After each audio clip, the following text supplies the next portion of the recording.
Have you, dear viewer, ever had aspirations of quitting your 9 to 5 to be your own boss?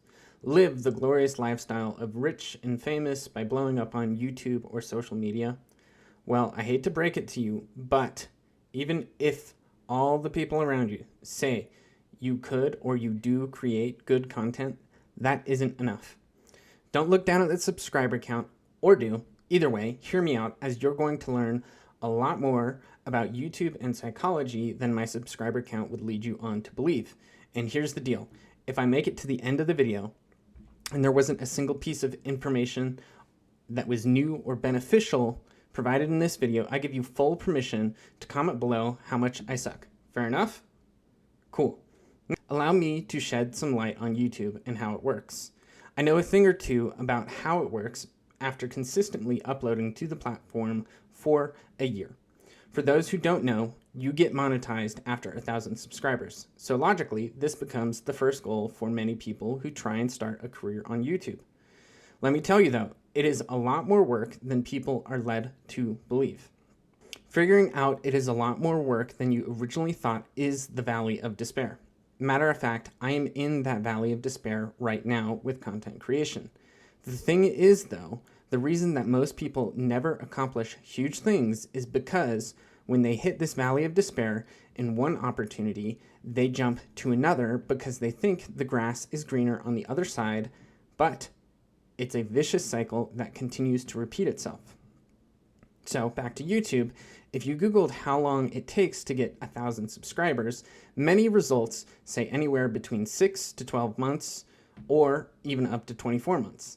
That said, I never really saw any raw data on many of these reported statistics, so whenever the algorithm suggests a new creator that I take a liking to, I always take a look at when their account was created and how old their oldest video is.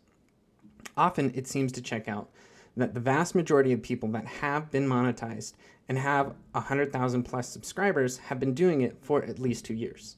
Yet, this is still anecdotal and biased against small creators because I hardly ever find channels under 10,000 subscribers.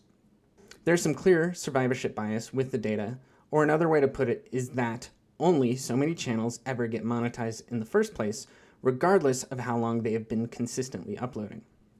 So, it's reasonable to expect a minimum of 2 years, if not longer, before you'll get monetized. Because I Googled this, I expected it, and I expected to be in the long haul. Still, I thought based on the value I bring to people in person, I would be getting closer to 1,000 subscribers in just 6 months. Well, February 23rd marked the anniversary of my first upload, and if you didn't see it already, I am definitely not monetized yet. So I was wrong. The common assumption that people make is that being a creator is easy. Now, is that true? Kind of. Sure, sitting in front of a camera and talking is really easy, especially if you want to compare it to back-breaking labor like construction or highly technical and difficult surgeries like brain surgery. But it is kind of a lot of work at the same time. Some of you might be asking, how could it be a lot of work? Well, if you are just a viewer on YouTube, it is stupid easy to consume content. All you have to do as a viewer is open up the app, and YouTube practically already decided which videos you're going to watch. And they did this for you. They give you a few options, you pick one, and you watch it, and if you really liked the video, you might drop a like on the video and move on to the next one. Now, the person making the video has to determine a niche or an audience. Then they have to brainstorm an idea that the audience would like. They then have to research that topic, write the script, hate the script, scrap the idea, return to the idea, hate it, rewrite the script, and finally say screw it. Then you get to that easy part of just talking in front of a camera. But once that easy part is done, talking in front of a camera, you still have to go back and re-record bits that you didn't like, and this finally gets you into editing, making the title, making the thumbnail, and after all of that, one video is done. And you get this whole process over and over and over again forever. And this whole thing gets you maybe 5 views at first. It's kind of depressing, to be honest. All of that work to sell yourself. I'm not kidding. You don't realize how much of making videos is really not about making videos. It's about making videos seem interesting. It's really just marketing. And ask yourself, how would you convince random strangers on the internet to give up their most valuable resource, which is their time and attention? Well, if it's just like marketing at, say, an established company, then if you have social proof, you point to that. So say, for instance, at YouTube, if you have 100,000 people following you or 100,000 people have watched your video, you pretty much just point to that and people let their guard down. Otherwise, you have to put in the best and most interesting title, thumbnail, and video you can to have a snowball's chance in hell of getting any viewers. Seriously, the whole obstacle a new YouTuber has to overcome is the burden of social proof. People think the number of views a video gets is directly proportional to how interesting or valuable it is. So, how does the algorithm handle that? It tends to agree.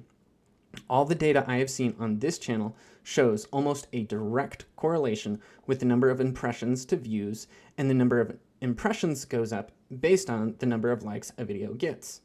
So, you see, this is clearly a positive feedback loop.